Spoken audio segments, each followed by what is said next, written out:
Today is Wednesday, May the 14th.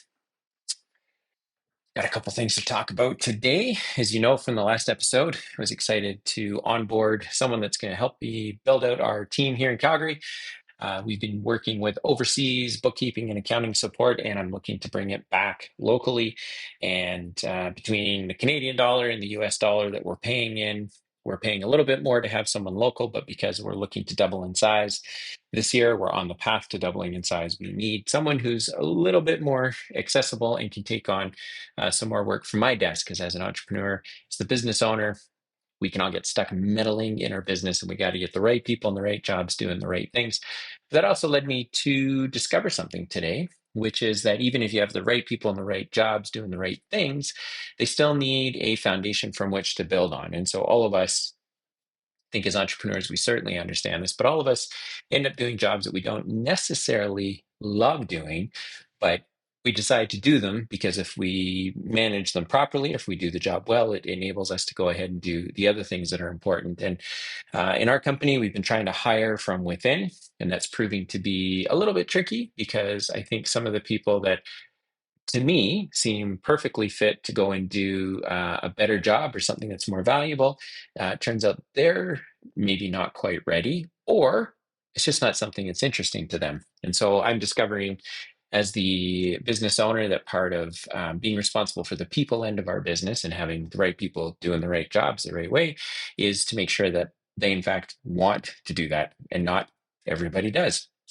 But for those that do, for example, the individual that's going to be helping us on the finance, accounting, bookkeeping side, even though he's overqualified for what we need, there's still going to be a couple of weeks where he simply familiarizes himself with what we do. And I can already see where he's going to be able to make us better if I move out of the way after teaching him how we like to manage our cash and manage the flow of money in our business as it goes through our team's hands. And so, anyway, that's the first big lesson. The second one is I haven't started on my business plan yet for the US. No reason other than I've just been busy with some other things, and I'm going to keep putting one foot in front of the other.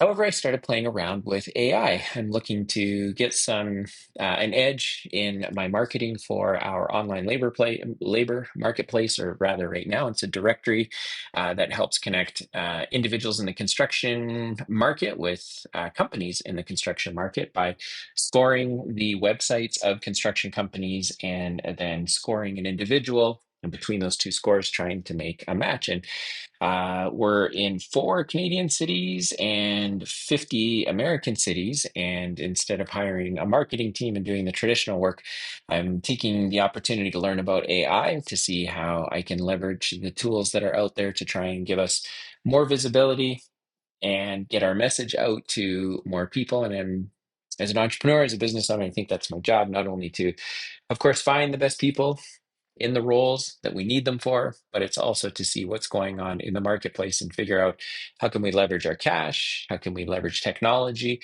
how can we make things more efficient so that we can, of course, be profitable. But in being profitable, it means that we can also provide people with a stable place to work and employment that they can count on that also leverages their skill set and unlocks the value that they can bring to their own life, and hopefully get them down a path where they can earn more and ultimately do everything they want to do in their career. So this AI exercise has been interesting. We have part of the platform is that it runs. We do a check over thousands of websites every single week, look for the websites that have been updated, and that's all handled by a bunch of AI agents. And now I'm looking to see if we can actually get an AI agent to do a review of a website. And I used our company as the first one this week to see how it did. And now I've taken that review. It's actually quite interesting. It's two different voices, that a male and a female, and they're talking back and forth about the review that I had ChatGPT do of our website under the deep research model that's available through ChatGPT. And so basically took about half an hour, did a review of the site. I gave it context because we have a career page grader on OndeWork.com, and there's sort of some logic and some context. And so I gave that to ChatGPT and I said, hey, grade our website. and build a podcast episode around what you think. And so it did that. And it was pretty phenomenal. I used Google's Notebook LLM to take the review, gave it to them as context, and then the two AI agents, talked back and forth about it. And now it's been chopped up into a bunch of little clips, and I'm using them on social media to see what kind of results we can get. And so, kind of interesting. What a world we live in, where you can have a computer review your website, give you some feedback on it, put it into a human voice, and then cut it up into little bite-sized pieces, which I use Opus Clip for, so that other people can take a listen and, I don't know, maybe go to the site. My goal right now, specifically with OndeWork, is to increase our overall web traffic. So before I look to take it to the US, even though I'm incorporated down there, I want to make sure that I can measurably determine that our web traffic is moving up and to the right, and that it's consistent, and I can almost predict what's going to happen. And so until such time as I've done that, that's my entire focus right now, is to drive web traffic to our domain.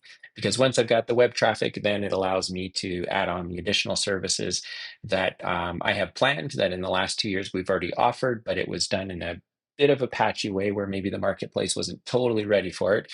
And so that's the goal right now. And I'm using AI to see if I can generate web traffic without hiring a bunch of web traffic experts, because I think that in our little startup stage, we want to be really careful with the money that I'm spending, and to make sure that we're maximizing our dollars and getting the best result possible. So those are my two takeaways today, that even though as an owner, um, I can get in the way. If I can find the right people to do the right jobs, they may in fact not want to do the job. And so I have to be really careful about that, and make sure that if we have to go outside of our organization because the people from within don't really want the opportunities or aren't ready for the opportunities, then I have to be prepared to do that.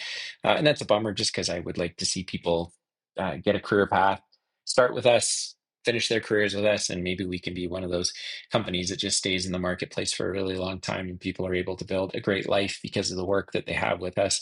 And then secondly, that I'm leveraging AI right now to figure out how to drive web traffic, and it's been quite an interesting exercise, and I'll continue to share more about that in other episodes. And then, just because I keep talking about it, but moving to the US, spending some time in Spain, spending a little bit of time in Canada, I can kind of see it all coming together.